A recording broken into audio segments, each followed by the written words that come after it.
Sampurasun Barai Cakra. Sebelum dongengnya dimulai, jangan lupa subscribe, tekan tombol lonceng, terus ditunggu juga nih like dan komen ya.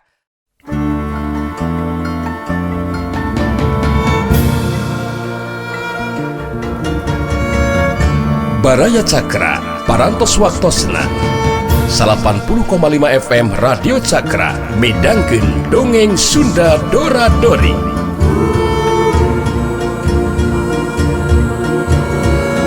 Simkuring sapara kanca ngahaturkeun wilujeng ngadangukeun.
Eyang Parasu jadi beki tambah hormat ka Sirawing.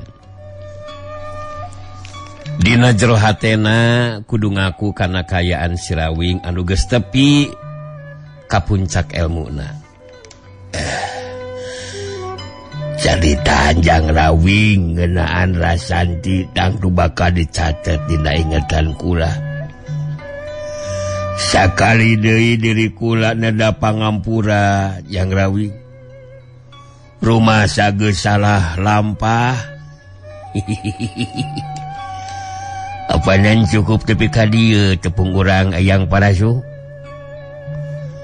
Ayeuna geus waktuna kuring kudu ningalkeun ieu patempatan ngan sakolepat meh teu ketingali ngajorelatna harita Sirawing ningalkeun eta patempatan.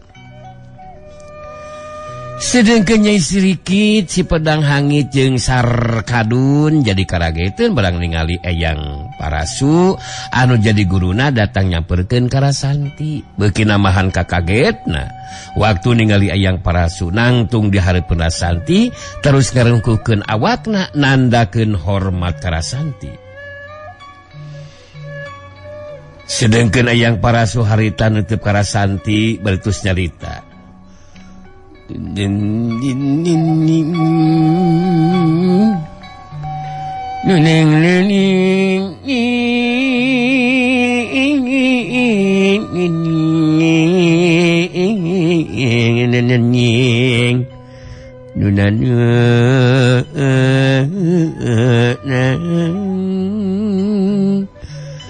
Alah ngahaleuang dieureunkeun deui ah. Kayaan digerendengkeun deui da kayaan geus tenang. Rasanti rek pental dihampura ieu. Kuring geus ngalakukeun tindakan anu salah sabab ngabela murid kula anu salah lampah. Geunaan kajadian waktu tadi ijen jajaten kula rumah sageus nibankeun panarajang. Atuh bisi rek ngabales ka kula moal rek ngalawan Rasanti. Masalah di antara urang teu kudu dipanjangkeun Rasanti. Sakali deui diri kula menta dihampura. Khususna ka Rasanti kidu dikasandika jeung si Banteng Ulung. Rasanti ngahuleng puguh ngerasa kaget jeung aneh sabab sikep jeung caritaan Eyang Parasu ngadadak jadi robah seperti kitu. Rasanti males titeupan Eyang Parasu beritus nyarita.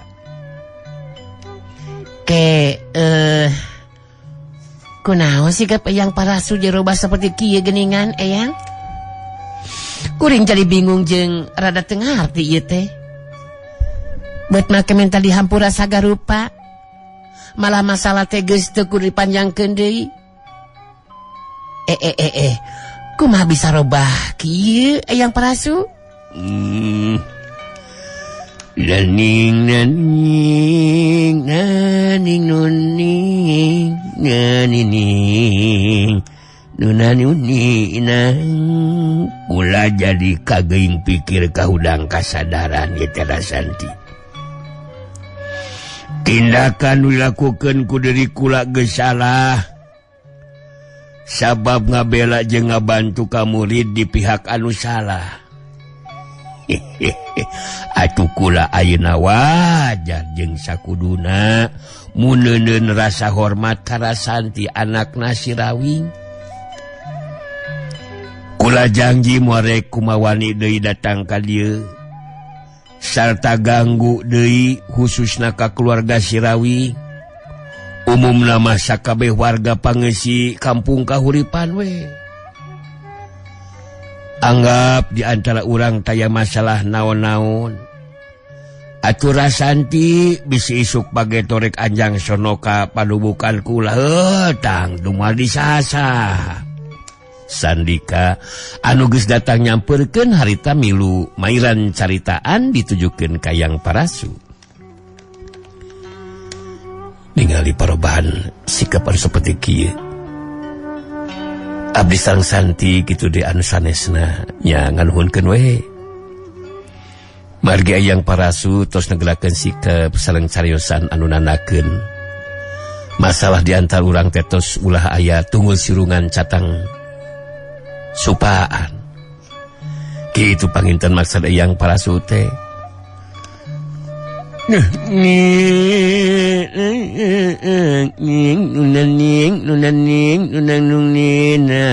Nunaning Pak Haji Sirod nuninang Abah Wahyu anu kasep. Nya bener gitu Sanika. Malah ti ayeuna kahareup di antara urang bisa jadi baraya. Diri kula ngarepkeun engke dina hiji waktu Sandika jeung Rasanti bisa datang ka panumukan kula.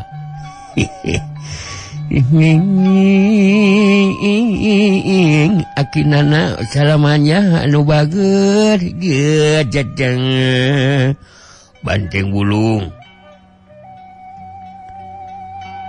Acan kali ya geningan. Hampura kula geus dibankeun panarajangnya.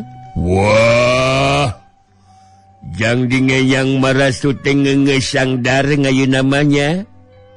Rumangsa ngaya di mihak nganu salahan. Ngaringan teng mah syukur we. Ngaring itu mah hatrina muridna ngeyang Parasuan teh si Sarikitan ngejeng Sarkadunan. Ngoge mudu dibengjaan, mudu disangdarkeun tindakan anu geus salah.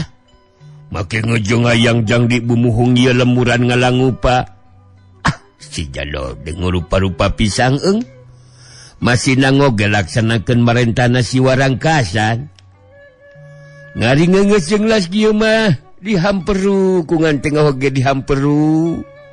Tang salahan Ki Parasuan nganu menting mah muridan ngeyang Parasuan teh mudu di naon teh sangdakeun kitu disangdarkeun we supaya ulah ngalakukeun hal-hal anu ngorengatutan gitu. Naning nunang nuninang naning nunanunina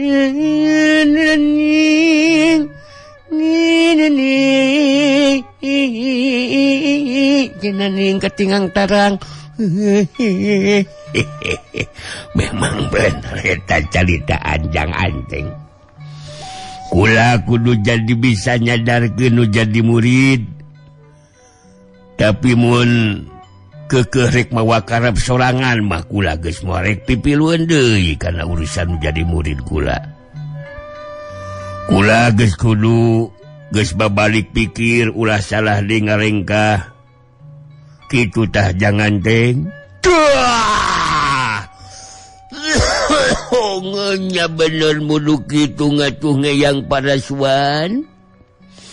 Jeung netanya ciri khas eyang Parasuan memeh ngomong teh mekeding helangan ngalangupa. Sigana baheulana ruruntuk tukang obatnya. Nah nyanyi jeung tukang obat naon urusanana. Oh gitu tah yang Parasuan. Daarana nyorang kang hirupan teh mualan sanglinglana. Kang behanana ngoge bakal maeot. Ngaya paribasa geningan gajahan paihan ninggalkeun gadingan. Maung paihan ninggalkeun belangan. Ngarimang nungsa mah munu tinggalkeun kang handian kang sangsama gitu. Ngecek kang ngawi-ngawi ngoge ngeungeus. Tepri kana wanci cundukna kana waktuan. Datang pasti papasten ngapanan sang najan sang rebu di ngaruman sang laksa di galang-galang teprikeun ka di mantuan besian kitunya. Tetrepe sukses najan pantruanana tina bajaan. Tetrepe ragaan teh bakal ditinggalkeun. Bakal ditinggal kenyawaan. Bener henteu nyara santian. Dina anak eta mah memang kudu jadi catetan dina ingatan urang Mang Anteng. Tah jadi eyang Parasu teh rektus mulang mun kitu mah nya. Ngeunaan Nyai Sarikit jeung Sarkadun mun eyang Parasu mah eta karikuma eyang we eta mah. Nening nunaning nang nuninang. Abah ewon anu ompong.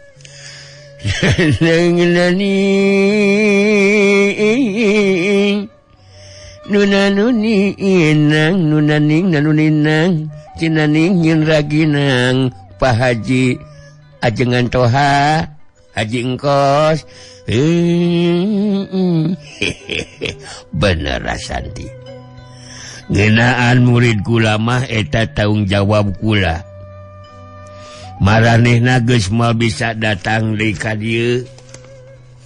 Sabab bisana datang ka dieu teh lantaran dibantu ku deui kula. Jadi ayeuna mah kula geus waktuna pamitan rek mulang ka pademukan. Sakali di kula minta dihampura sarta diharepkeun dina hiji waktu. Rasanti jeung Sandika kitu jang Anteng datang anjang sono ka pademukan kula. Nuh aking imad awangking. Rek pamitan ayeuna we kula teh. Geus kitu mah harita eyang Parasu geus ngajakan Nyai Sarikit jeung Sarkadun ninggalkeun eta patempatan. Dengkeun Rasanti jeung Sandika katut Cibanteng Ulung. Kitu deui ayu manganti arasup di ka jero imah. Nyai Sarikit si pedang hangit waktu diajakan init ku eyang Parasu jadi bingung jeung amakeun sigana mah. Harita terus tumanya keur jadi guruna. Ini tinggalkeun ieu patempatan Ki Guru. Riki teu ngarti ieu teh urusan urang teh apaan can beres ieu teh. Malah ieu teu ngarti keur gigit mah kayaan Ki Guru ngadadak jadi hormat kitu ka si Rasanti geuningan. Naon sih? Aya naon sih? Sarkadun milu nyambungan kana caitan Sarikit harita nyarita ditujukeun kana jadi guruna. Ki Guru. Ya kumaha bisa jadi kieu teh? Ki Guru. Keur kardun mah Ki Guru jadi teu ngarti bacara ka ngajakan mulang. Ya teh kumaha ieu teh urusan can beresan naon? Jeung bisa lunuk kitu kan jadi musuh eta teh. Bisa jadi kawas kieu. Ki Guru, coba jelaskan kumaha ya teh?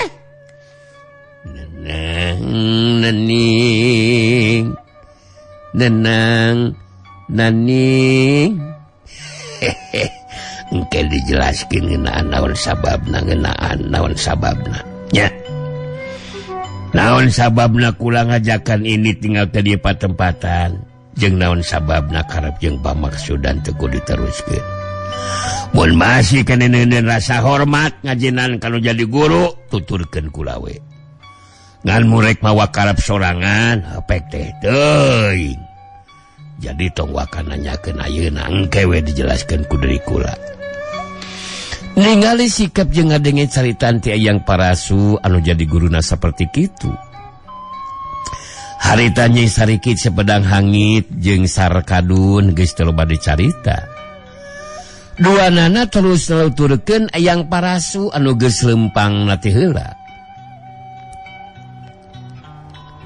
Kitu lumangsungna kajadian di kampung kahuripan dina waktu harita. Geunaan ijen wawasen Sirawing jeung Ayang Parasu mah eueuh nu nyarahweun.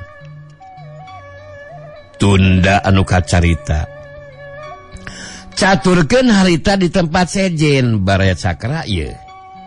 Manggali jeung si Dugul nu kabawa palid ku cai walungan beuti parengkeun kapanggih ku Aki Gawir Sumingkir anu keur aya di sisi walungan. Saterusna Manggali jeung si Dugul ditulungan ku Aki Gawir. Dipulihkeun tina pangaruh panglumpuhanana sangeusna dibawa ka jero guha panyingkiran. Harita di jero guha panyingkiran tiluan dariuk dina luhur batu. Manggali anu harita keur cumarita. Alah, sungguh menjadikan suatu kebahagiaan ini teh. Dengan adanya pertolongan dari Aki Gawir Sumingkir, maka kita masih bisa menyorang kehidupan lagi, Jang Lugul. Borosan tadi nama sudah putus asa. Ngaleng leong terbawa palid. Dalam keadaan dilumpuhkan, akan tetapi genenya keajaiban pun menjadikan suatu kenyataan. Si Dugul milu nyambungan caritaan. Pangaruh kepretan Aki Ruaji Sakti karena beheungna si Dugul kena kana urat sorana. Ngajalikeun sora si Dugul jirobah sorana jadi teu beda ti budak lalaki rumaja anu mangkat beger. Sorana irada ngagedean tapi dina gayana cumarita mah taya parobahan. Daramang sadayana nya bener dicaritakeun ku Manggali teh nu matak wing kacidangan nuhunkeunana ka Aki Gawir Sumingkir anu geus nulungan uing jeung Manggali. Malah ayeuna bisa ngariung tiluan. Mungguh kitu kersana nu maha kawasa sanes. Malah sora uing jadi kawas kieu ayeuna mah. Henteu ciga sora teng termos Manggali. Tapi keduanya cenah naon mang. Ya menjadikan tetap harus disyukuri dong. Masih bisa menyuara seperti begini, Jang Dugul. Segitu juga masih beruntung. Coba kalau menjadikan sampai tidak bisa menyuara, akan lebih barabe, Jang Dugul. Mungkin harus pakai bahasa isyarat. Segini juga sudah uyuhan kita ditulungan sama Aki Gawir sehingga masih bisa mengobrol seperti ini. Gitu apalagi Gawirnya Aki Gawir Sumingkir ngabagikeun paneuteup ka Manggali jeung si Dugul teu lila terus nyarita.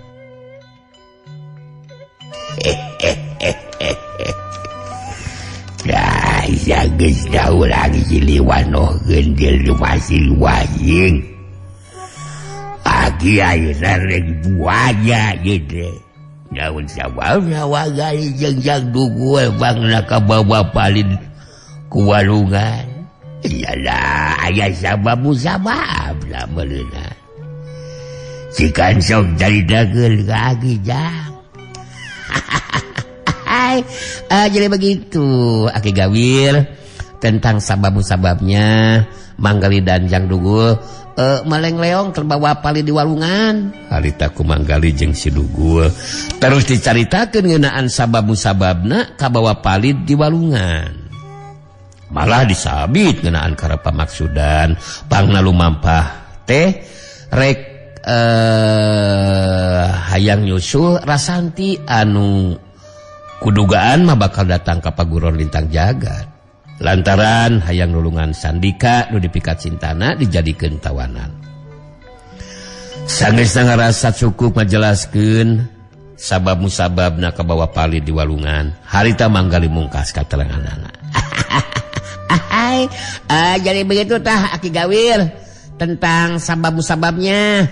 Si Dugul milu nyambungan karena caritaan manggali ditujukan ke Aki Gawir. Tah kitu anu karanapan kuing jeung manggali teh Aki. Tah ayeuna uing teh anu jadi panasaran teh naon sabab musababna Aki becicing di jero guha ieu Ki. Tangtu aya sabab musababna pasina oge Ki. Gua Aki bisa dicaritakeun ngeunaan kasang tukang. Wanda Aki cicing di jero guha ieu ya. Anu penting kudu ditepikeun ku Aki mah lantaran nyabit ngeunaan paguron Lintang Jagat ku Aki ayeuna bakal dicaritakeun ngeunaan Jakawanara jeung Aceng Jeprut kitu deui non alina anu keur ngalaksanakeun rancang pamikiran Aki. Harita giliran Aki Gawir sumingkir anu nyaritakeun ngeunaan Jakawanara jeung Aceng Jeprut anu ditulungan ku Aki Gawir waktu rek dibenasakeun ku Guntara jeung Nyai Kintamani katut Purbaya anu saterusna cicing sababaraha poe di jero guha panyingkiran. Anu saterusna mah Jakawanara jeung Aceng Jeprut itu di non alina arinit ka paguron Lintang Jagat pikeun ngalaksanakeun rancang pamikiran Aki Gawir. Sanggeusna ngarasa cukup mereka teranganana harita Aki Gawir mungkas guaran caritanana. Saya dikitu ngeunaan Jakawanara jeung Aceng Jeprut katut nilalin lalu aya jadi paguron Lintang Jagat teh jang. Sasakeun nyanyiwara anu pikeun pihakna Ki Warangkas matang tue kasebut musuh dalam selimut teh jang. Kageunara Sandi jeung Sandika Agi menang beja anu haneut keneh ye teh manggali. Atuh menjadikan suatu kebetulan Ki. Ada beja tentang Rasanti mah. Ya bagaimana kumaha kita tentang Rasanti dan Sandika Ki. Ya mudah-mudahan suatu berita yang baik. Coba dijelaskan sama aku nih Ki.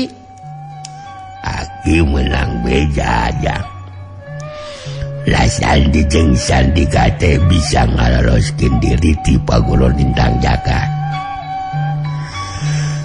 Beja nu paling akhir mah jelah gungsi disusul ku si Guntara jeung Nyai Kintaman katut Purbaya. Anu boga karep hayang ngabinasa sabab kaya Rasandi jeung Sandika teu bisa ngagunakeun ilmu silatna. Lantaran aya dina pangaruh kakuatan ilmuna Ki Warangkas gitu jang. Tapi anu rek binasa teh digagalkeun ku budak lalaki anu rek mangkat rumaja teh Nang Bule Putu Sirawing. Nang Bule Putu Sirawing Ki. Nang Bule Putu Sirawing. Nulutkeun beja mah Rasandi jeung Sandika neruskeun lampahna ka kampung kahuripan cenah kitu jang. Sedengkeun Nang Bule mah nuliskeun lampah neangan laratan nu jadi bapana gitu ya. Jadi eta beja nu tepi kaki mah manggali jang Lugul. Darana mang sadayana jadi suka jeung bungah kana hatena oge Ki meunang keterangan seperti kieu ti Aki. Geuna Rasanti jeung Sandika Jadi mun kitu mah urang ge geus teu kudu init ka paguru lintang jagat mun kitu manyaki oge manggali. Meningkeun urang ka kampung kahuripan we atuh. Apan kitu ari ceuk pamikiran uing mah sanes. Ya memang betul apa yang Jang Dugul katakan ya. Ketika nanti kita sudah sampai di kampung kahuripan, kemudian meriung dengan Rasanti dan Sandika, ya kita harus menghangketkan, menyusun kekuatan barisan Teh Ajang. Dan ya tentu saja hal itu akan menjadikan nyambung dengan rencana kita, rencana pemikiran Aki Gawir yang sedang dilaksanakan sama Jakawanara dan Aceng Jeprut juga Non Alina. Coba bagaimana kumani menurut Aki Gawir Ki? Ya benar eta pemikiran janggali teh ya. Malah kudu dinandel dosa geus sagancangna bisa ngawujud eta kekuatan barisan teh. Sebab bikin nyembangan jeung merangan kekuatan barisan Warangkas Jaya Jang teu bisa ku 3 urang. Sabab jumlah anggota barisan Warangkas Jaya terus nambahan aja. Senggeusna Ki Warangkas ngawasa dunia kajawaraan. Nya bener kitu obrolan uing jeung Rasanti oge Ki. Ngan tetep anu kudu dipikirkeun nyata ngeunaan kekuatan ti pihak urang Ki anu sakirana bakal mampu ngungkulan ajen pangartina Ki Warangkas. Eta cek kisah kira-kira Ki anu bakal mampu ngungkulan ajen pangartina Ki Warangkas. Nya da kudu jadi bahan pamikiran. Bener teu? Aki Gawir sumingkir ngahulang sakedeung siga nu keur mikir teu lila terus nyarita. Terus terang Aki Jalajang boga kekuatan jeung kemampuan ilmu silat. Wal mampu ngungkulan Ki Warangkas Bajang Lugur. Becakawanara ge bisa diungkulan ku Ki Warangkas. Cacakan mun Silawing masih keneh makalangan di dunia kajawaraan matang tu bisa diharapkeun pikeun ngungkulan ajen pangartina Ki Warangkas Jang. Tapi lagi jadi boga pemikiran gitu. Ya lu nyaho lah boleh putus Silawing bakal mampu ngungkulan ajen pangartina Ki Warangkas. Sok salajan mun ningali kana syariat nama akan sebut ulak setepak bolon gele itu aja pemikiran lagi mada tewagali. Apa yang Aki Gawir barusan katakan yang menjadikan suatu pemikiran yang harus dibadamikan Ki. Dengan Rasanti juga yang lainnya ya tentang masalah nang bule nanti akan kita bahas lagi lah setelah meriung dengan Rasanti dan Sandika. Menjadikan lebih penting menyusun kekuatan barisan itu teh Dharma Yuda. Ya harus sampai diwujudkan, bukan hanya terus dijadikan babadamian aja. Harus ada pelaksanaan gitu Ki. Dada lamang sadayana nya bener gitu manggali wing satuju mun kitu mah urang teh kudu langsung ka kampung kahuripan we mun kitu mah nya mang.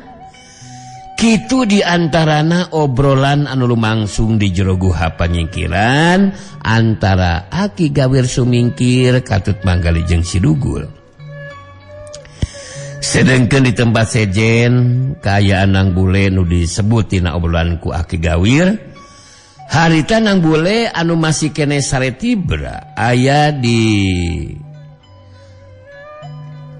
paguron Tipung Wangi atau pangaruh Tipung Wangi panutup jiwa keur dipanggul di bawah ku Kiragabaya.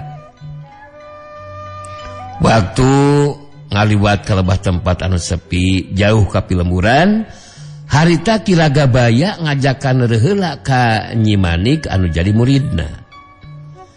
Kilagabaya ngagolelkeun heula nang bule dina luhur jukut garing di hanapeun tatangkalan. Sedengkeun Kilagabaya jeung Nyai Manik dariuk teu jauh di tempat nang bule anu masih keneh keur sare tibra ti peuting keneh tepikeun ka haritawan Cigis Beurang. Nang bule tacalilir sakali-kali acan tina sarena. Kilagabaya nu harita keur cumarita.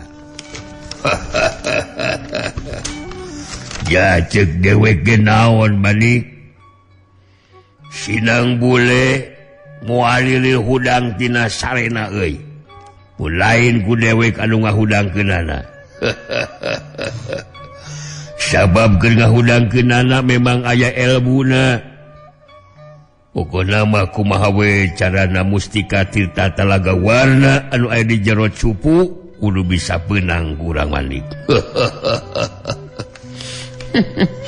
Ya memang kudu bisa ka pemilik urang Ki Guru. Tapi sigana mah nu mikahayang kana eta mustika teh lain urang wungkul Ki Guru. Moal boa jago jeung jawara anu sajana oge keur naryangan Sinang Bule gitu Ki Guru. Sabab nyarahkeun mustika teh aya di Sinang Bule Ki Guru.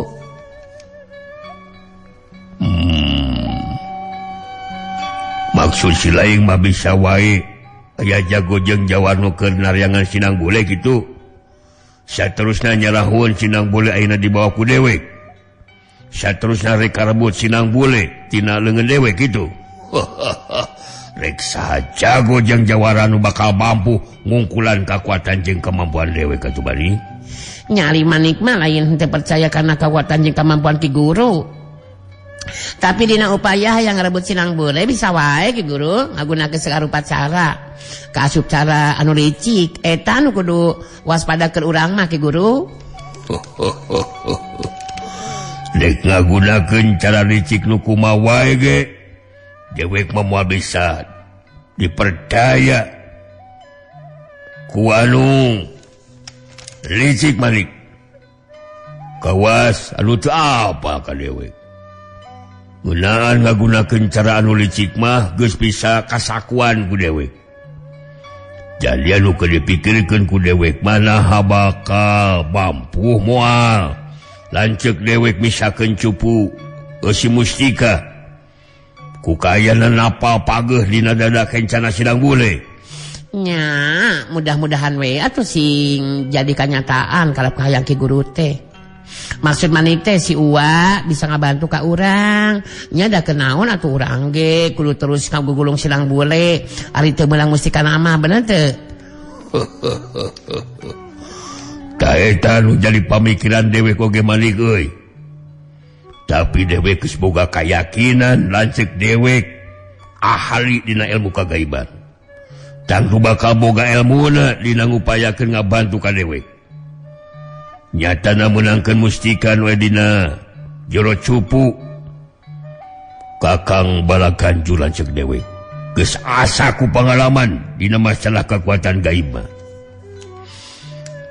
Jadi ceuk papikiran Ki Guru mah pangna cupu eusi mustika anu napal pageuh kana da kencana Sinang Bule teh lantaran ayana pangaruh kekuatan gaib kitu Ki Guru. Oh bener kitu Manik euy. Kekuatan gaibna memang teu bisa diungkulan ku kekuatan dewek. Geus puguh deui ngandalkeun kekuatan talaga lapisan mah. Apa dicobaan gitu uget-uget saeutik-eutik aja. Cupuan napal pageuh kana dadana Sinang Bule teh. Mun kitu mah engke mun urang geus tepi ka tempat panemukan mah. Manik kudu non teh nyusulan Wa Balaganjur beunanya. Sila datang ke tempat urang, ya ku Manik kudu dijelaskeun ngeuraan karep pamaksudan Ki Guru ka Wa Balaganjurnya. Ya heuh atuh kudu jelaskeun heula ku ilaing Manik. Kawas apa wae lanceuk dewek matara sambarangan turun gunung teu penting-penting teuing mah. Manehna geus teu pipilueun kana urusan dunya kajawaraan. Ngan mun sakalian turun gunung terus ngalakukeun tindakan rek saha jago jeung jawara anu bisa ngimbangan. Da keur lanceuk dewek mah kangaranan tarung geus moal make kudu ngagunakeun jurus jeung kakuatan tenaga lapisan. tapi ngagunakeun kekuatan ilmu gaibna. Nya, ari geus jelas kitu mah. Manik engke mun naon teh urang geus tapi kapademukan, rek langsung we irit deui nepungan ulah Balaganjur. Mun kitu banyak ke gurunya. Bener kitu Manik. Urang geus tapi mah kudu gancang we ngabejaan ceuk dewek Kakang Balaganjur. Caritakeun we. Dewek butuh bantuan gitu. Didakuan kedatangan anakku dewek. Tong diobrolkeun ngeunaan Sinang Bule jeung Mustikana mah. Engke we ku dewek dijelaskeunana ngeunaan masalah eta mah Manik. Geus kitu we diparangkeunana. Oman Suroman baraya ieu jawara Gunung Haruman si budak gea. Jeung Jaka Cece si kipas pedang ngaliwat ke lebah dinya. Lantaran Aki Tarmuji Sakti butuh waktu 2 poe pikeun ngubaran tatu di jarona. Aki Ramuji Sakti jadi ditinggalkeun di imah tabib. Saterusna Oman Suroman jeung Jaka Cece lantaran ngerasa masih kena jadi pupu lembur, harita boga karep rek balik deui ka pilemburan.